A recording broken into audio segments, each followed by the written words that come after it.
Ladies and gentlemen, today's movie had this tagline when it was released in 1994. And the tagline read, "Get ready for rush hour." Now, is this the appropriate tagline for a movie of this caliber? Hell no! Like, come on! Like, what is going on? Get ready for the rush hour. Like, they have to go above 50 miles an hour. Like, why would we get ready for the, All right. Well, ladies and gentlemen, stay in your chairs because MovieByte starts now.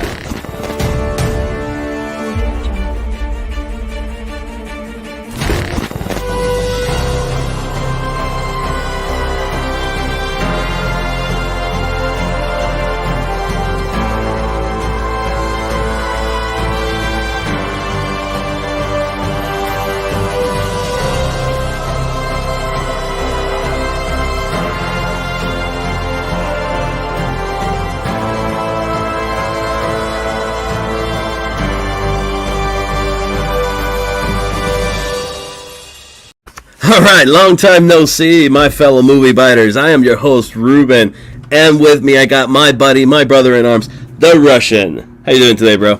I'm good. Hello, everybody. Welcome back to the season 2. We're gonna try to entertain you for another 20 episodes. We have cool stuff prepared. I hope that you guys just have a smile and keep on doing it with your daily routine, daily business. Yeah, thank you all during the summer break to continue supporting us. We have reached 185 subscribers. We got about 9 videos that have hit 100 views already, so we appreciate that to every single one of you that has been watching us throughout the summer. We're coming big this season. We got a lot of movies that we're going to talk about this season, and what better way to kickstart this season with a summer movie.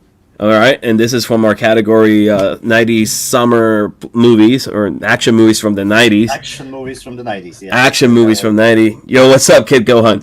So we're going to be talking about Speed, released in 1994, starring the great Keanu Reeves, which everybody now knows who he is, as Sandra Bullock as well, the late Dennis Hopper, and Jeff Daniels, among other actors that have shown up in other movies instead.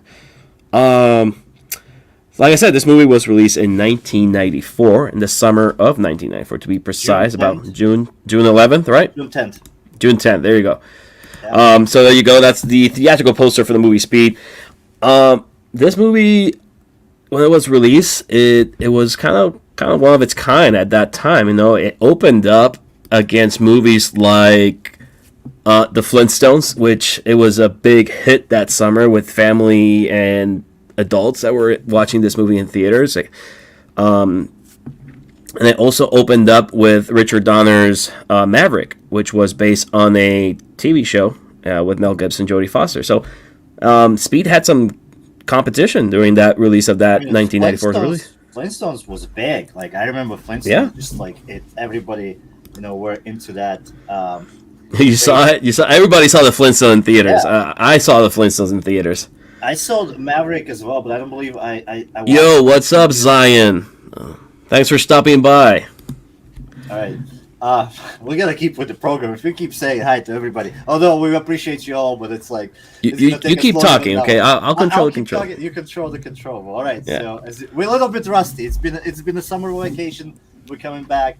But yeah, let's talk about Speed. Speed opened up June 10th. It was sort of one of the kind, but it's a lot of actors who passed on it thought that maybe it's going to be more like a Die Hard type of thing, and they didn't take the bait and star in it. I believe one of the Baldwin brothers were supposed to be cast, but Keanu Reeves got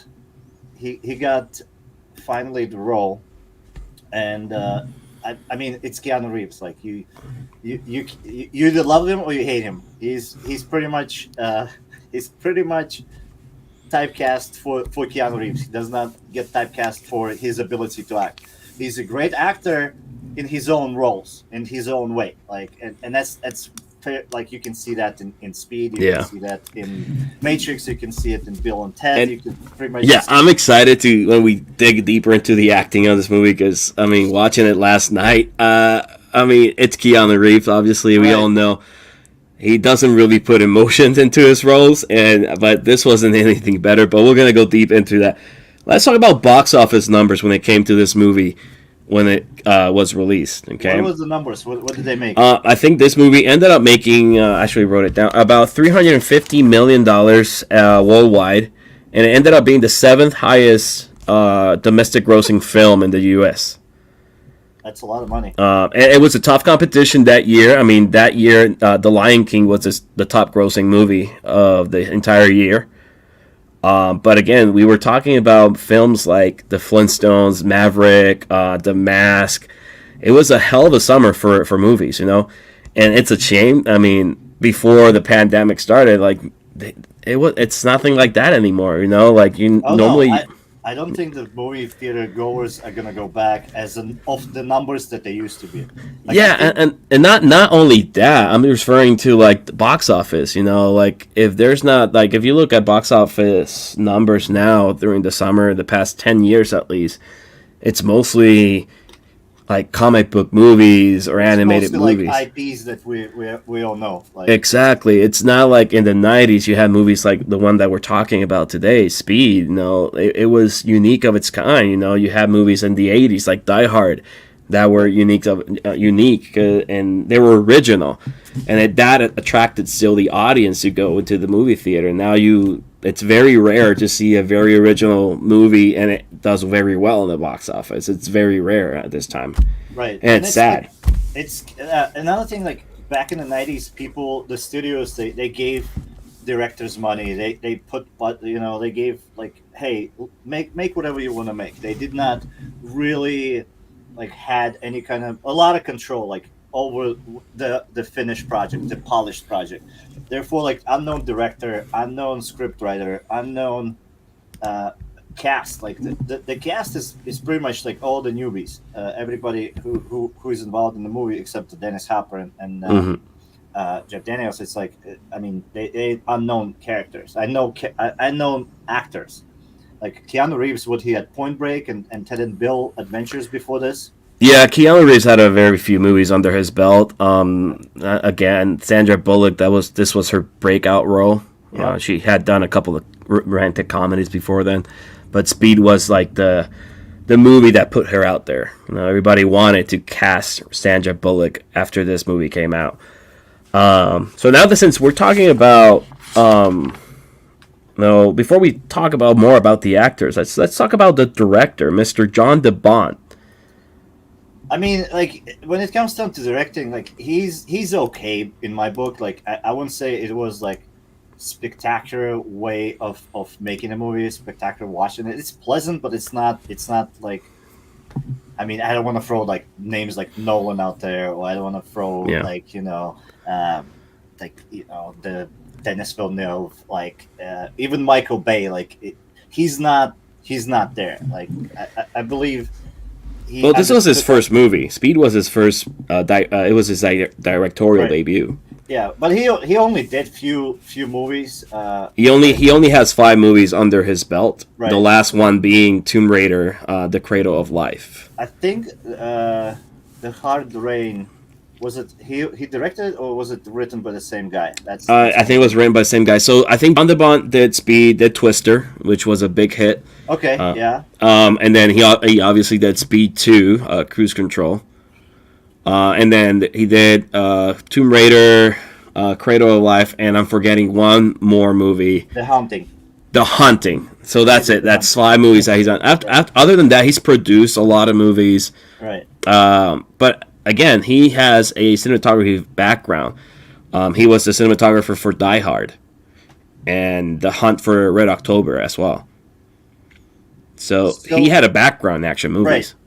Right. The thing about like directing in this one, it's okay. Like I would give it, out of 10, I would give it, maybe 6.5. When it comes down how I visually perceive the movie, how there's a lot of stuff which kind of does not. It's okay. Like that's the thing about that movie. Like the thing about this movie is that's like a good one, Mark. We're gonna talk about it. It's like it works, but I can't understand why. Like besides the kind of the chemistry between the actors. It's a semi good story. It has so many plot holes. Yeah. It I think he had it. He had it. I'm not saying filmmaking it's easy. I'm not saying that, but I think he had it easy, given that he had a great script, he had a great cast, and knowing that this was an action movie, he already had that background of shooting action movies of that caliber. Because to be fair, this was a movie that was supposed to be directed by John McTiernan, who did Die Hard, Hunt for Red October, right. but he passed because he thought that it was too similar with everything that he has done.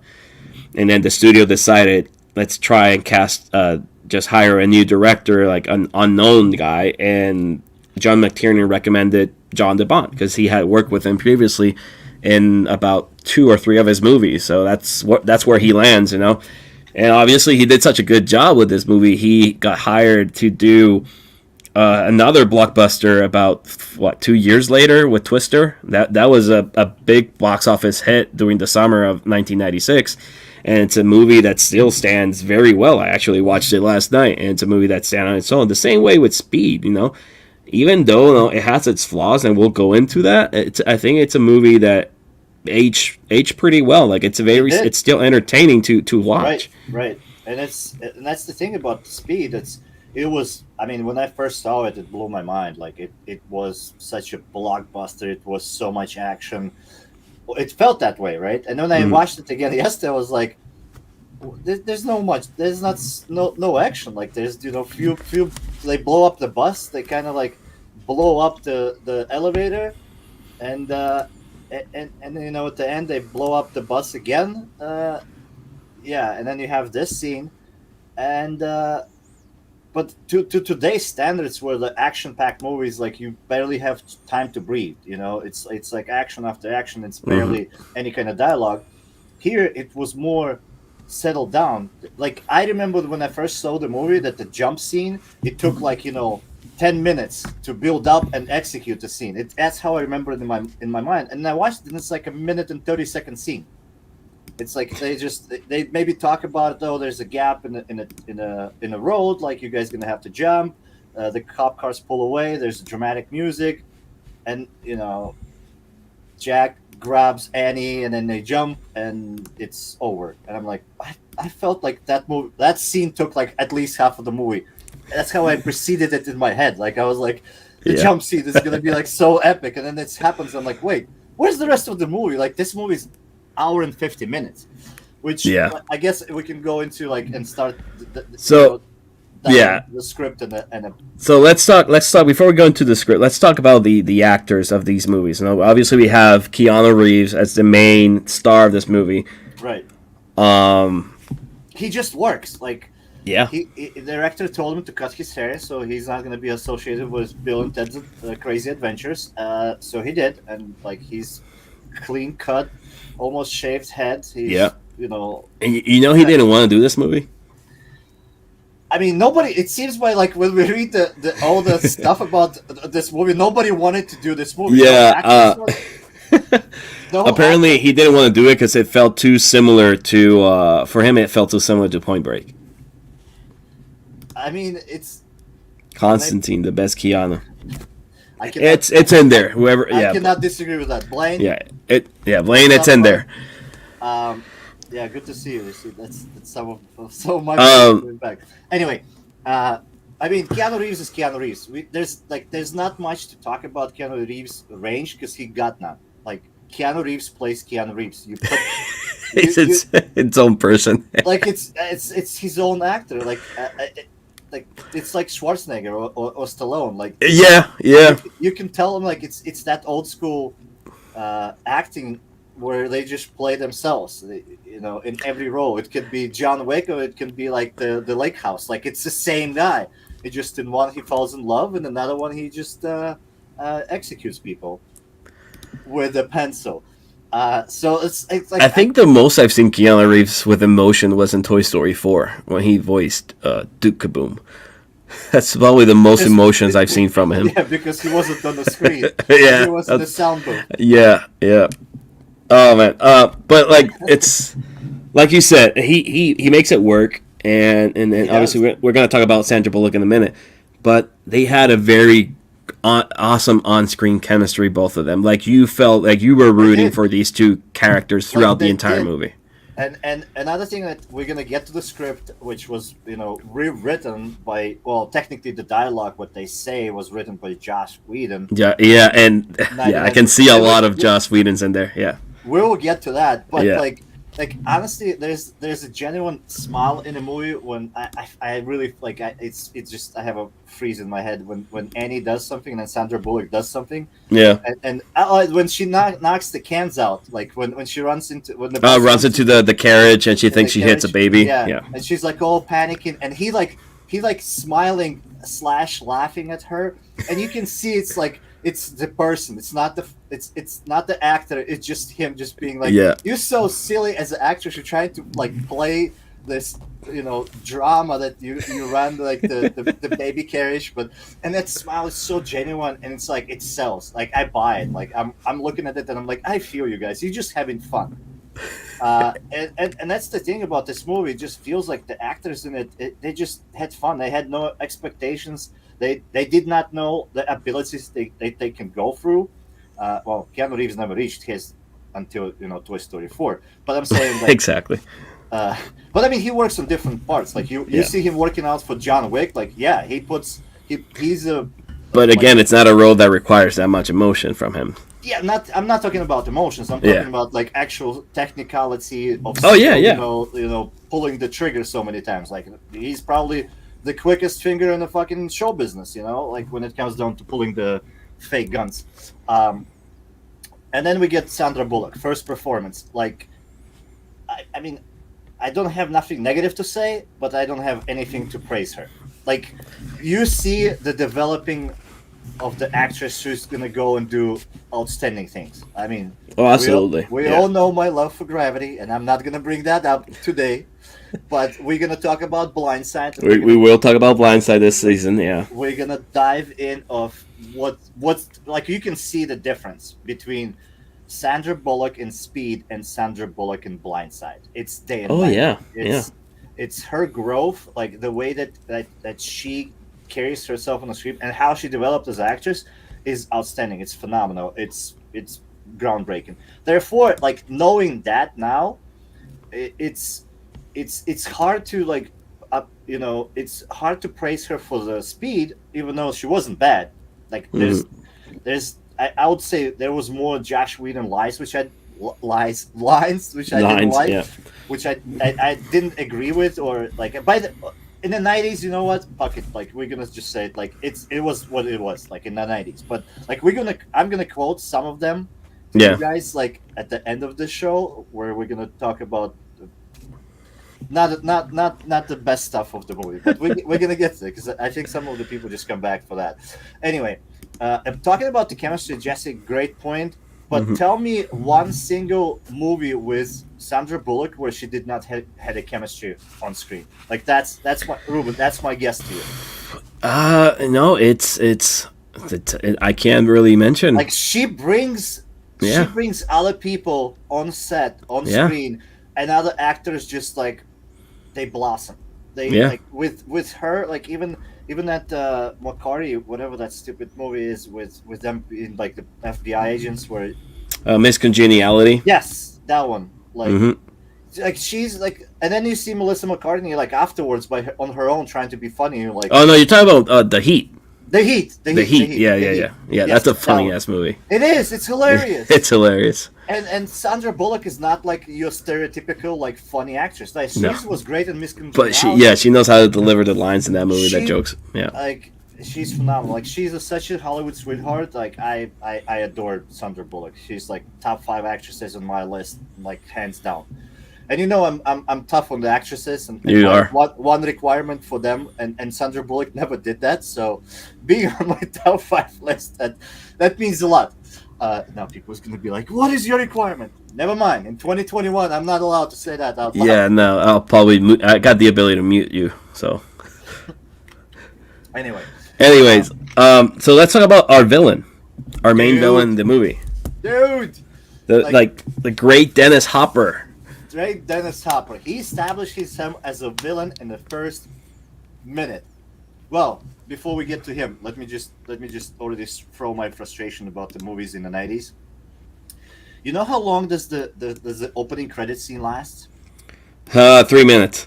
Yes. Yeah. It's a 3-minute opening scene with the elevator going down the shaft with the fucking 3D title cards coming up. I'm like, where are you gonna start? Like, I'm laughing so hard because that's the first thing my wife said last night when we were watching this movie. like She's like, "How long are these opening credits?" Bro, like, what the fuck?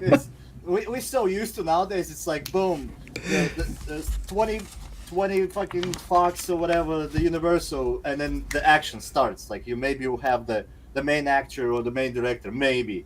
Yeah. You know. So anyway, after 3 minutes of the title cards, you get Dennis Hopper, who is just fucking stabs the guy with a whatever knife, screwdriver, pencil, and is like, mind your own business, motherfucker. Like, we're like, okay, this fucking is serious. Like, he is on point. Like, he's on a mission and nothing's gonna stop him. Right. He's like, I need my money.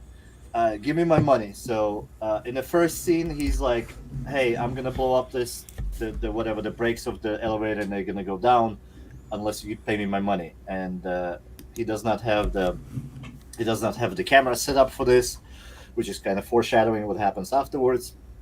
But he's like learning from his mistakes. Like, he wants his money. And I think as an actor, he had all of them, it seems like, had fun on the set, but I feels like he had the most fun. Like, he just lets it go. He's like, if I would be this real guy, this is how I would not really act, but how I would be in real life. Mm-hmm. And he delivers that. And I think, like, out of all these actors, I mean, they're all brilliant in their own right, but Dennis Hopper was my favorite by far. Like, he plays this villain, like, and it's a villain that like, you don't hate the guy in the movie. No, like, I was like, on a whatever 4th, 10th time that I was watching it, like, yesterday. Yeah. I was like, give him his money. Like, why are you guys making him jump through all these hoops? Just give him the money. Let him be happy, right? Like, you at the end of the movie, you blow up a plane. I'm sure a plane is costs more money than the fucking $3 million. Like, give him the money. Like, Jesus Christ. I mean, oh, that's funny. But yeah, I mean, Dennis Hopper, he's great at everything he does. You know, great actor. He passed away a couple long years ago. But he was great while he did. You know, he did some stuff. You know, he did. No, he was in Super Mario Brothers. But his best performance, and we've not picked this movie this year, but I'm sure that we will talk about it one time. But True Romance, him. Oh yeah. Him. I am obsessed with that movie right now. Yeah, but that dialogue is on par with the dialogue from The Heat. Yeah. But anyway, another thing that he did, it was Waterworld, and he was the villain there. That's right. He was the villain. Yeah, that's right. And he was pretty good in that too. Why are these motherfuckers not wearing helmets? Like, it's a SWAT team. Where are the fucking helmets? Like. And that stupid fucking the clicker, whatever he had from the dead man switch. Yeah, the same thing that Adam Sandler used to, like, fast forward time. Anyway, like, that was the writing. All right, let's. Do we have another actor we want to talk about? Jeff Daniels, maybe. I mean, Jeff Daniels. He obviously, we all know Jeff Daniels from Dumb and Dumber and the Newsroom, and he's on very numerous works. Right. His character's he's a supporting character, he's there. He's kind of like the guide through the movie. He's like, so like if Keanu Reeves is a hotshot, then Jeff Daniels is the opposite. The brains, right? Of the operation. Obviously, he goes into the madman's, the bomber's house, and he rigs a motion sensor, and the house explodes. He dies, and that has to happen in the movie to make it personal, Now, yeah, great point, Ruben. Make it personal. You never hear his name for the rest of the fucking movie. Like, he dies, and you see, like, the Russian already starts coming out. Like, we about to fucking. They were too busy trying to stop the bus. Okay. Yes, there's a fucking scene where Jack and Annie, where Sandra Bullock and and Keanu Reeves lie on top of each other after they get off the bus, right? For Mm-hmm. like about 3 minutes. Yeah. The fucking police cars come out there, and the chief jumps out, and they still lie, and she gets introduced to the chief while she's still on her back for no fucking reason. You can stand up, people. Like, nothing is hurting. Like, your legs are not broken. Get You up. can't ruin the moment. All right, Okay. Josh Whedon, like, fuck you. Like, let's go. Like, he's next on the list. Bring him up. Bring the script up. All right, so let's talk about the cinematographer. Let's do this. I don't know how to pronounce his name. I am so sorry. Well, I'm not even gonna try, because if you can't do it, like, he's gone to do a bunch of movies. So he has like director's background.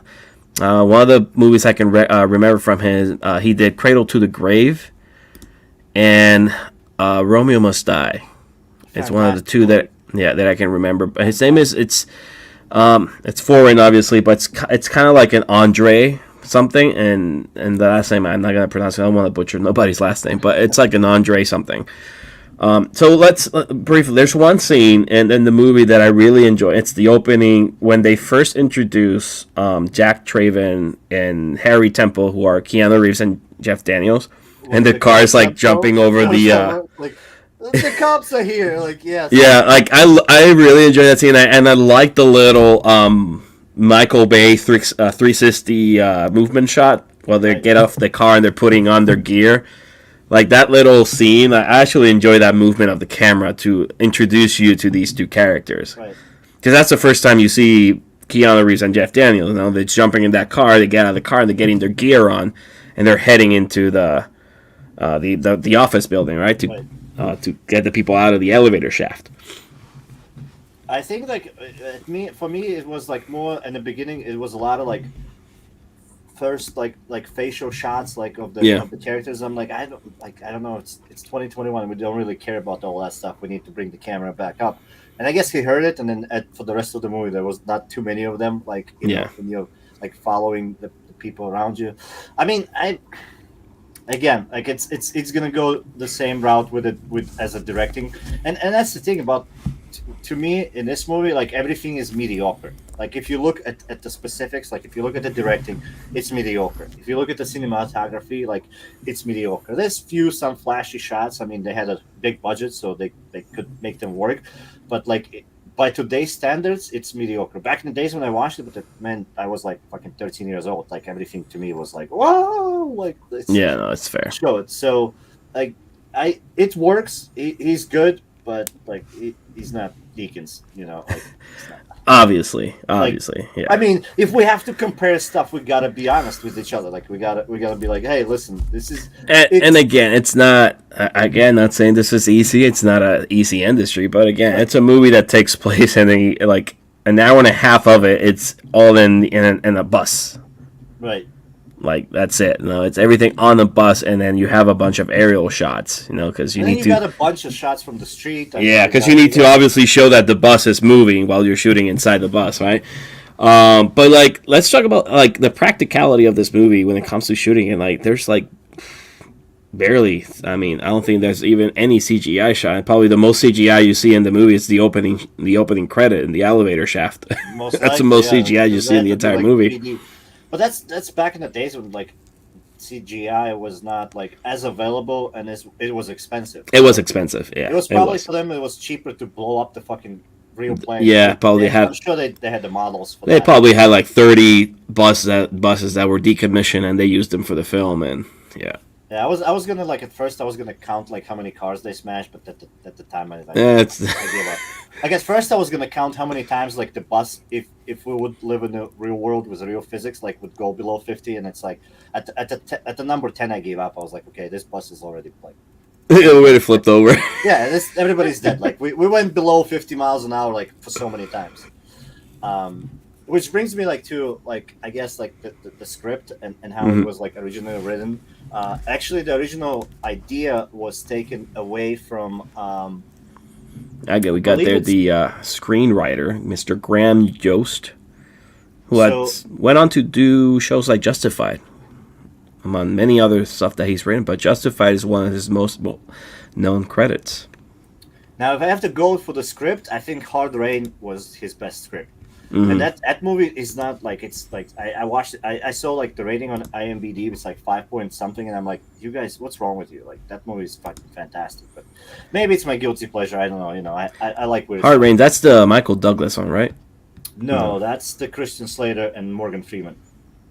Oh, okay. Yeah. I Like remember that one. like they rob the bank or whatever. They have like the money, and then it Yeah. starts raining, and then like and it's like all the. It's like Yeah. If Tarantino wrote it, like it would have been like masterpiece. But since this guy wrote it, like nobody. You know, he also wrote Broken Arrow. Right. Like I mean, he wrote some good stuff in the 90s. The stuff which made money. But the original idea for this was taken from Akira Kurosawa's Runaway Train, and the movie actually was filmed in 1985, and it was filmed by another Russian, and his name was Andrei Konchalovsky. So that was the idea. I believe that from what I remember that the brakes like froze off or something, so the train could not stop, and it just kept going. But our guy's like, well, listen, I can make this happen to the bus, right, and then to the boat afterwards. But fuck the boat. So when he did the idea for the bus, the original idea was that the bus going to go 20 miles an hour instead of 50, and it's going to circle around the Dodger Stadium instead of the LAX. Because I mean, obviously, on the stadium, you maybe can do donuts at 20 miles per hour, but at 50 miles, I think they pushed like that 50 miles so unrealistic. But again, majority of the movie. I mean, you can't name a movie Speed and have a bus going 20 miles per hour. I mean, they could have named it. Like, okay, that's why Speed 2 didn't work. They could have made it like mediocre Speed. Yeah, that's why Speed 2 didn't work. You know, because you can't make a boat go that fast. So you got to slow it down. There's some fucking fast boats out there. I mean, yeah, not cruise ships though. They could have done it like with a plane, right? Maybe like altitude difference. Which actually, that was the plot for the third Speed movie, if it ever was. There was. All right. I mean, apparently, there was a third Speed movie that was about a plane that couldn't go past a certain altitude. Yeah. And I think it was supposed to like fly around the mountain areas as well, and that's what I read online. But because of Speed 2 not doing so well in the box office, they canceled that project. Did they throw some snakes on that plane too? I don't know. I mean, it probably became snakes on the plane afterwards. Some snakes on the plane, vampires. You know, it's like Now we're talking. Gollywood, you listening? There you go. That's the fucking idea. You gotta get some more wild stuff in the air. Not just like it's already freaky to fly. I'm the horrible flyer. Unless I have a bottle of vodka with me. But anyway, so Josh Whedon takes the script and says, "Hey, I'm gonna make it. I'm gonna make it my way." Oh yeah, that's the beauty. Yeah, we're gonna talk about that one. That's.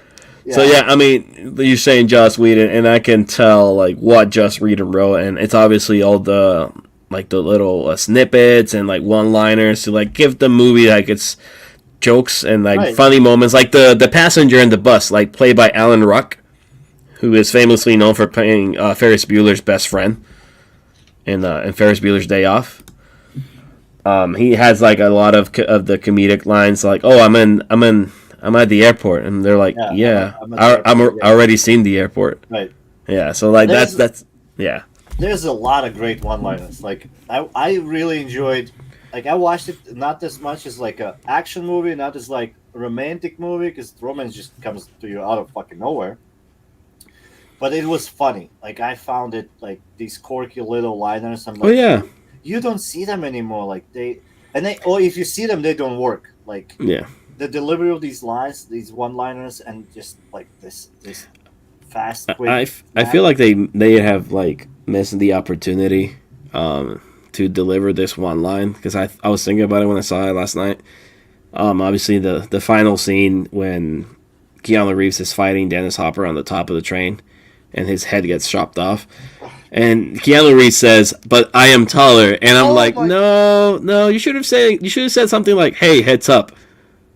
Like, bro, like he said, like in that line, like you're laying down. Why are you saying I am taller? How does that make sense? And before that, Dennis Hopper's character is like, "I'm smarter than you. I'm smarter than you." So he lifts him up and fucking heads up. Yeah, I think heads up would have been a better line. Right, like, yeah, that would have worked. There we go. Can we rewrite that? Can we fucking? But I'll give you this. He kind of like saves that moment when he goes inside the bus to save Annie, Sandra Bullock, and she asks where is I forgot the character's name, Howard or Payne. Where is Payne? And Keanu Reeves says he lost his head. Yeah. So I'm like, okay, you saved it with that one, but I think it was a missed opportunity to just say, hey, heads up.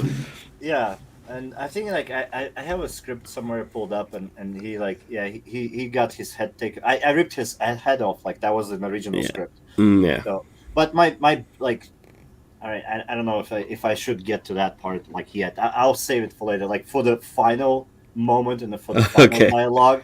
Like I'm gonna rip into that one, in a minute. But yeah, like it just a lot of stuff in this script just does not make any sense. Like, I mean, besides, let's just like throw obvious out of the fucking window and just say like that bus slowed down below 50 like so many times. Like, it's not even like the question when, it's like how many times, right? So it's one of the things that I kind of like don't understand. And then we come down to like technology, and like we're looking at this movie from 2021. All right, so let's just quickly like look at it. All right, so Dennis Hopper character, right?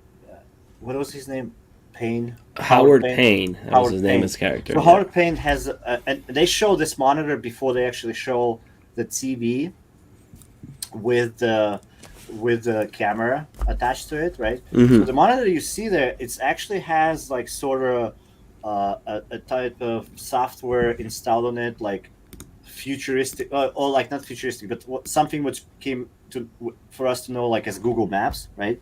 So you can see the number of the, like in this corner, like you can see the number of the bus.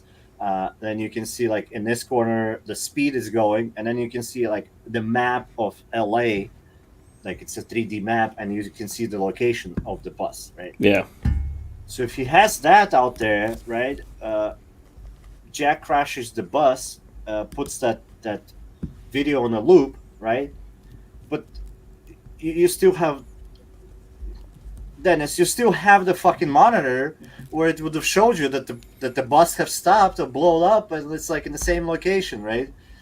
So to me, it doesn't make any sense why he was like so overacting when he saw like that he was watching the loop video. All right. Well, because he got outsmarted. Because all this time he thinks that he's one step ahead of Keanu Reeves. My point is like he could have looked at that monitor where he had all the like the GPS tracking and the speed of the bus, and it was like the main monitor. Anyway, so that's one, right? Second thing, like, and I mean this one is a silly thing, but like when he looks in his tiny little monitor, it's like what 14-inch at best, and he can read from that garbage fucking like unpixelated whatever resolution TV he has. It's probably like 240p, and he can read Arizona like that because he keeps calling Annie Wildcat all the time. You know, Arizona Wildcats. Like you can't see that shit on that TV. Don't try to like if he had a Q80A in there, like maybe I would fucking give him that. That you could this program is not sponsored by any form or subject by Samsung TVs. Just a heads up. All right, so we have that, and then like I cannot to save my life. I cannot understand how would he have a transmission from the wireless camera that he planned in the reflector bus, mirror. Yeah. Right. Like what? Like the cell towers were still running analog phones. Like how is he getting the video transmission? Like till this day. Listen. This is why it's a '90s movie, man. Listen. Till this day, 2021, people come to us and they're like, I have a fucking barn 10 yards away from my house. I don't get Wi-Fi there. I want to put the security camera. How do I do it? And we're like, we fucking don't know. Call Elon Musk. Maybe he has some fucking satellite over your barn. Maybe they need to watch this movie and they'll find out. I mean, Dennis, like, he should have made money that way, right? Fuck the $3 million, like... He spent so much time prepping all these bombs, he could have be a consultant or something. Shit, sell that technology. Go work to the private sector. You see, it's all bullshit. This movie fucking makes no fucking But again, sense. This is what makes this movie like unique, because if I have to cherry pick something, like Yeah. you know, I'm gonna have to start cherry picking. I know. I mean, it's like if we ever decide to do Die Hard, right, in the future, like we're gonna nitpick Die Hard. It's a movie filled with flaws, but Right. it's But Die Hard, you know. It listen, works. It works. Like my. It's like no, it's like that Netflix show, the movies that made us, and Die Hard is one of them. Yeah. Like, hey, Die Hard is probably one of the first movie I see every Christmas time. Okay, say whatever you say. Die Hard is a Christmas movie for those who are listening. I'm with you on that one. Yeah, That's but anyways, but like they're unique movies, you know. Like, no, we're talking about Speed now, and later on in the season we'll talk about Heat, which was another fantastic right. summer movie, right? And that's Action movie one of the flaws, '90s. too. Like it's. I think we're gonna be like two grumpy men who are just gonna be complaining about fucking movies. Like we started nice, we're like, oh, we like this movie, it's good, everything works. But now we're like, nah, fuck that. That's not what people want to see. Like they want us to fucking rip this shit apart. Like, and you're gonna get it. Like people, like whoever's still watching, for two of you still out there. Obviously, there's no such thing as a perfect movie for anybody that's No. listening to us. There isn't. No, Except Gravity. no, it's not. We already discussed this. Let's stop bringing that shit over here. Okay. Let's move on. All right. All right. Let's go. Like what's our next subject? All right. So I mean, we've been talking about the plot. Like, you want to go a little bit deeper, like on the plot of the movie, any sort of analysis that you may have done around the movie. I mean, it's a stupid idea. It's a stupid plot. It's a fucking ridiculous. You feel like But he it probably would have. There could have been another way to take this But it- money ransom. Or, But it works. Like I can complain till you know the cows come home, but like it works. It's like it's entertaining, you know. Yes. Like people went to the movie theaters to see. right. Oh shit! This is a movie about a bus that would explode if it drops below 50 miles per hour. Okay, I need to see this. Right. I'm in. Hey, here is $6 because that's pretty much what a movie ticket cost back then in 1994. Here's $6. Give me a ticket to see Speed. Get ready for rush hour. Like, what was my titles? Hold on. Let me read what the titles should be. The actual tagline should have been, "Highway's not finished. Speed up the fucking bus. Train track is not finished. Speed up the fucking Hit train." the curb. Like, dude, like, they're just like, oh, there's a problem. Fucking go fast. Like, it's before Ricky Bobby even had his famous fucking line, "Let's go fast. I want to go fast." Like, Speed did it. Keanu Reeves. Oh was like, god. hey, you want to solve the problem? Like, push the gas pedal. Like, we have a gap missing. We have a road piece like 50 feet. Fuck it. Just, Yeah, but like you said, it's a plot that works. You know, it was good enough to attract audiences to see this movie in 1994. It's good enough now.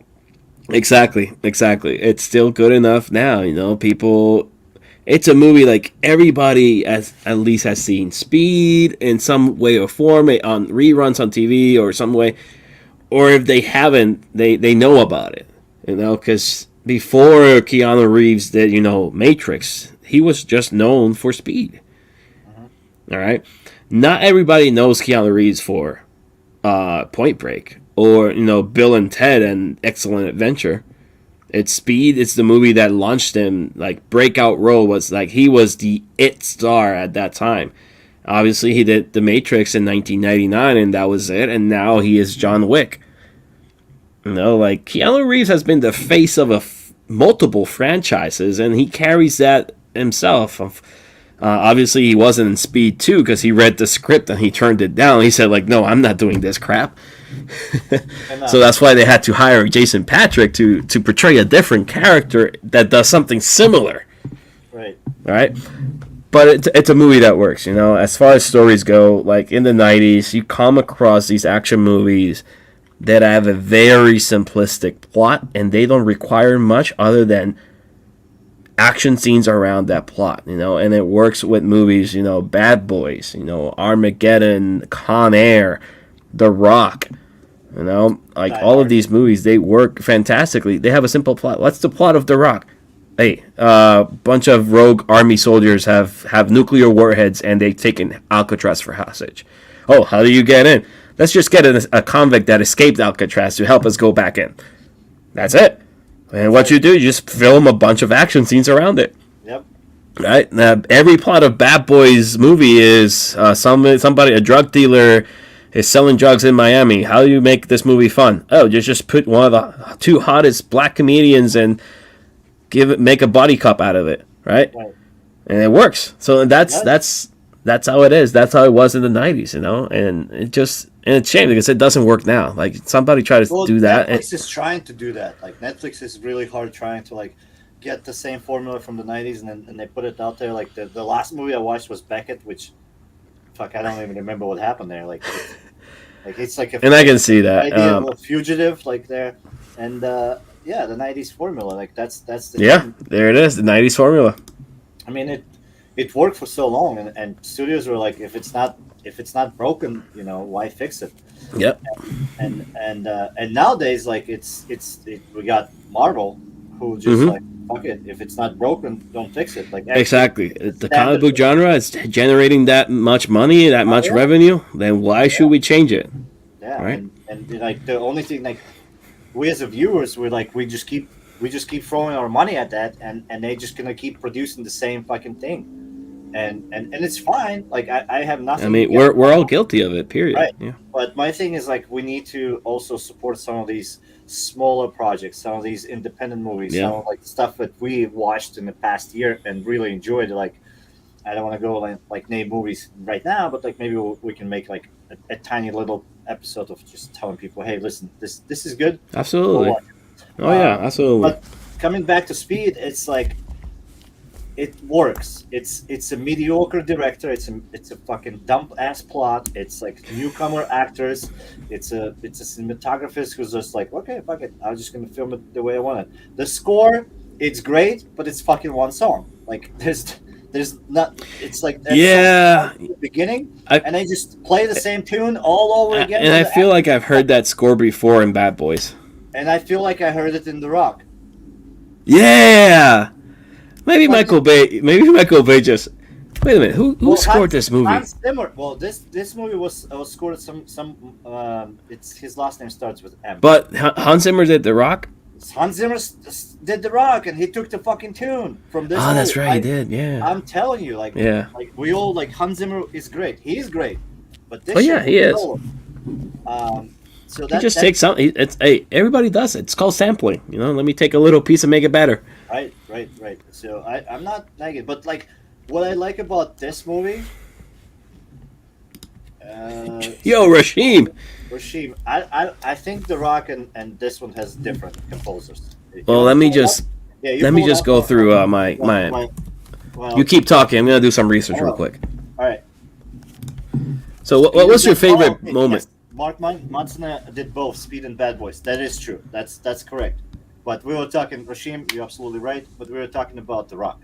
So The Rock was done by Hans Zimmer, but Mark Manson did. No wonder it sounded so familiar.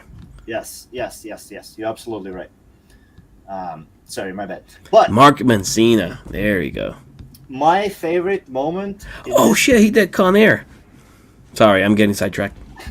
My favorite movie my favorite moment of this movie is probably the jump.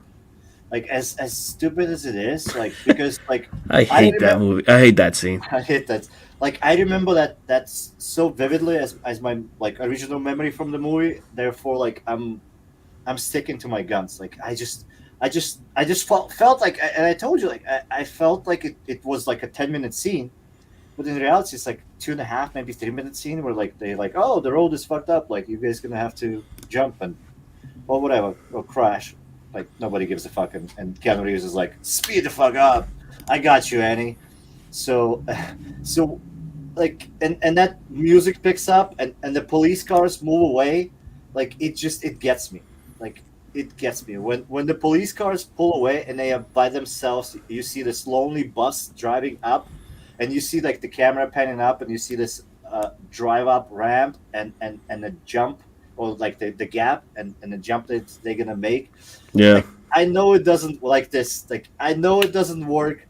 I know it's against every single logical physical idea that bus would have fucking just nosedived and crashed. Like probably would have even missed it. Like it would just like went straight up, like in that Shazam movie where the bus just goes over. You have like that should be a good montage. Like the bus goes off and then Shazam catches it up. Yeah, somebody make that clip. Anyway, to me, that's just the moment of that movie. That's what it makes it. For me, it's when Keanu Reeves' character goes underneath the bus to try to disarm the bomb. I don't know why I always find that that's like the moment in the movie when you're like, oh shit, this guy can really do everything. I hate that fucking scene. It's so funny because you love the bus scene and I hate the bus scene, so it kind of works. But that's the scene. Yeah. Listen, he stabs the tank with his screwdriver, right? Yeah. And then we get this conversation between Annie and Ortiz. Well, they call him like Gigantor. Like, what the fuck, man? Like, I mean, in 1994, I guess, like, it's okay. But in 2021, I was, like, cringing. And I was like, they keep calling him that. Like, why? Just a big guy. You don't have to call him that. He has a fucking name. Anyway, and Annie and Ortiz have this, like, conversation. He's like, is Jack all right? Is he not? And I go to the script. None of that shit is in the script. So that Josh Whedon fucking shenanigans. So he's like, we need to start establishing some romantic fucking relationship between, like, Annie and Jack. It's like, yeah. Like at the end of the movie, and I have this big plan for them to, like, make out at the end.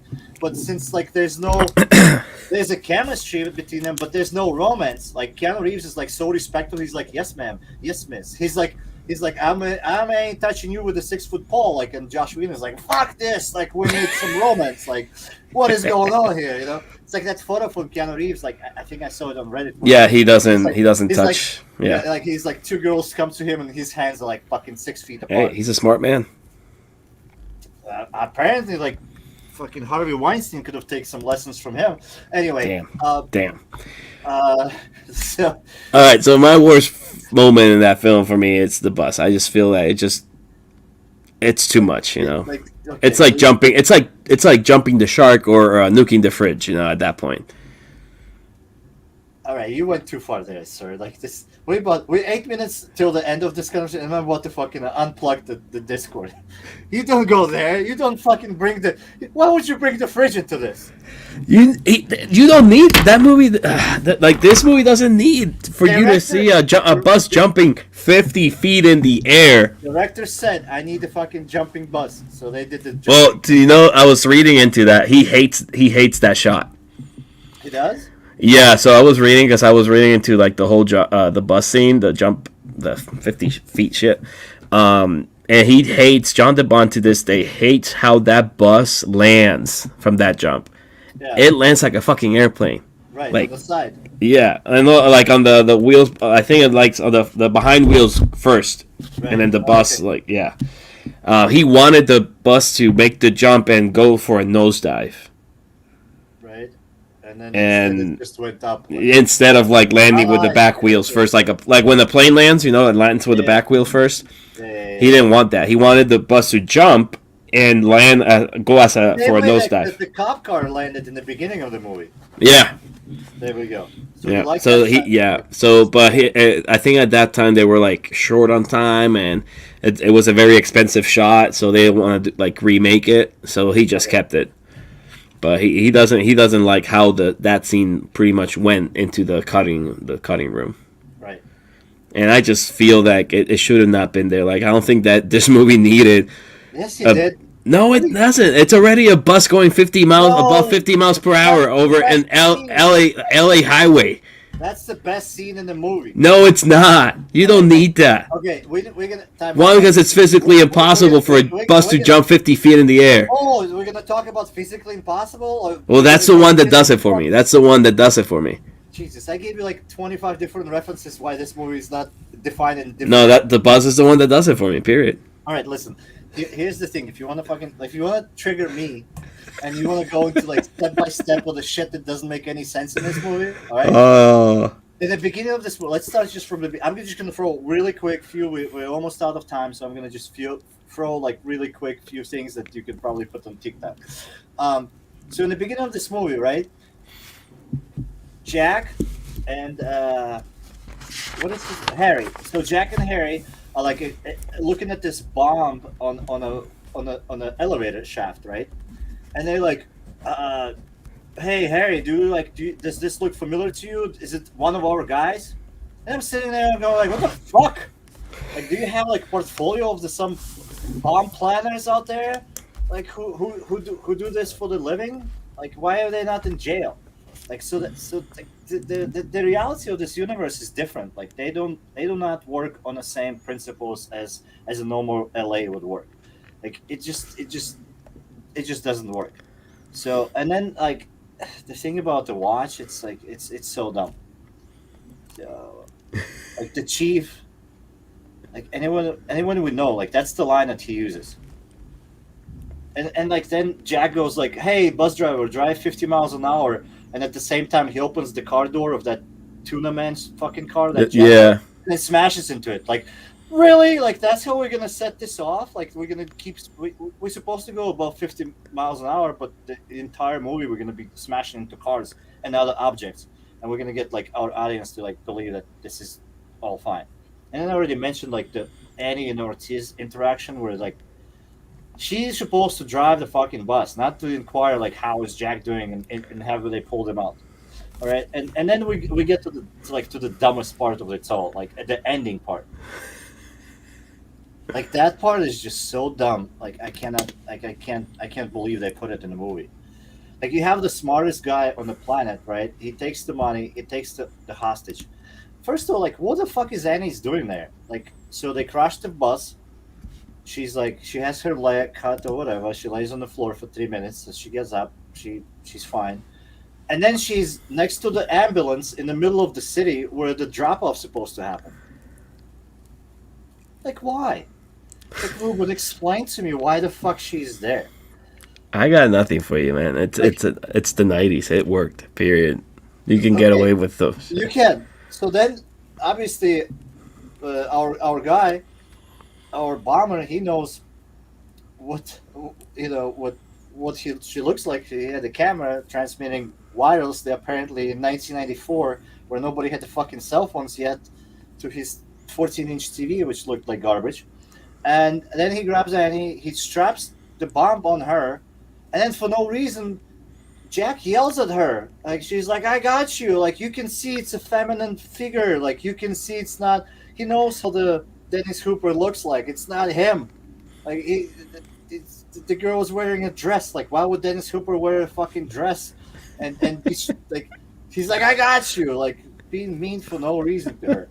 By the way, Jack's anger, like in this movie, like he's angry a lot of times. Like he flips like couple Yeah. of times. Like he flips out on the phone. Like then he's like, I "We're all think at gonna that point die?" that the director told him, "It's like I need you to get more angry in this scene. Like Yeah, he's like, "Fuck, we're all gonna die," and everybody's like, I need you to do "You're some all kicks, wrong." some hand railing pulls, a little Right. bit of cursing. Like I need you to be more angry." All right. So the thing that when Dennis Hopper character like finds out that the money is being tainted, like why he was mad at Jack and why he goes on the roof of the train, Mm-hmm. like that scene is just like it just doesn't make any sense. Well, he was mad because he told Jack he wanted unmarked bills. Sure. I understand that, but Yeah. like in the movie they established that if this bomber does not win today, there's going to be another game tomorrow. Like that, there's an actual line in the movie. Josh, Yeah, I wrote remember. that line, right? Yeah. So now, like Jack is like, "Come up, motherfucker! Like I'm out here. I'm waiting. I have a high ground." Which technically, at the end, Dennis He Hooper is taller. has a high ground, and then he gets his head taken off. So Yeah. Heads up. sometimes the Star Wars fans, high ground sometimes is not the winning combination. Oh, I see already fucking pitchforks and fucking torches. Oh, I do not support any comments Made that by this the guy Russians. says. Okay. Yeah. All right. Any final thoughts around Speed? It works. Like fuck it. Like I'll be the first one to admit it works. There's a lot of shit that she doesn't, but it works. But I gotta bring back to like the last comment of the movie, and this is gonna be it from my side, I guess. And this is the last thing. Like and they already set this up because Sandra Bullock character says this, Mm-hmm. and then it's the same thing that Keanu Reeves repeats. And this is I'm gonna read it from my flashcards, so I know like I don't fuck up every single word. This is how the movie ends. This is the last words of the actors. Okay, so Keanu Reeves' character Jack goes, I have to warn you. I've heard the relationships based on intense experience never work. All right? And this is what she replies. We'll have to base it on sex then. Yeah.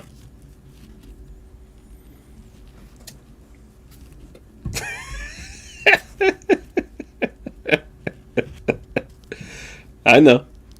And this is when the Pornhub was born. Like, with that fucking famous line at the end of Speed. Jesus Christ, like Josh Whedon. Like, but it's the 90s. It works. It works. Like, if you ever seen the cringe line in movies, like, this is out there. Like, this is... It works, you know. Okay, we're rooting for these two characters for 2 hours on the 2 hours of this movie. Well, like, sure, but they did, like, in the original script, she handcuffs him. Like, apparently somehow the handcuff went loose of the train, and she handcuffs him, and he goes something. Hold on, I'm gonna pull this line up and just give me. You can talk about what you didn't like about the movie, except the jump.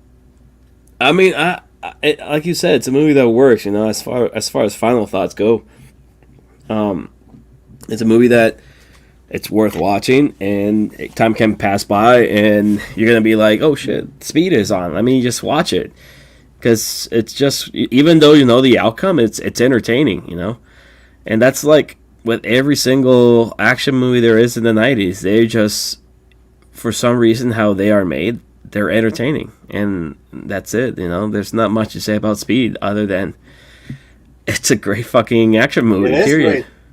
There's no action, but it's a great action movie. Yeah, There's yeah, no exactly. romance, but it's a fantastic romantic movie. It's a no edge of your soul. seat thriller. You know, like it keeps you there. Yep. Yeah. All right. So here's the line. I pull it up. So Jack, Annie, it's over. You can walk away. She takes his hand quickly and gently, clicks the other cuff on him, joining them. And Jack says, "Whatever you say, ma'am." Right there. Well, you know what Joss Whedon did in there. I mean, and then he pushed the fucking Flash into the Wonder Woman's tits too. So there's that.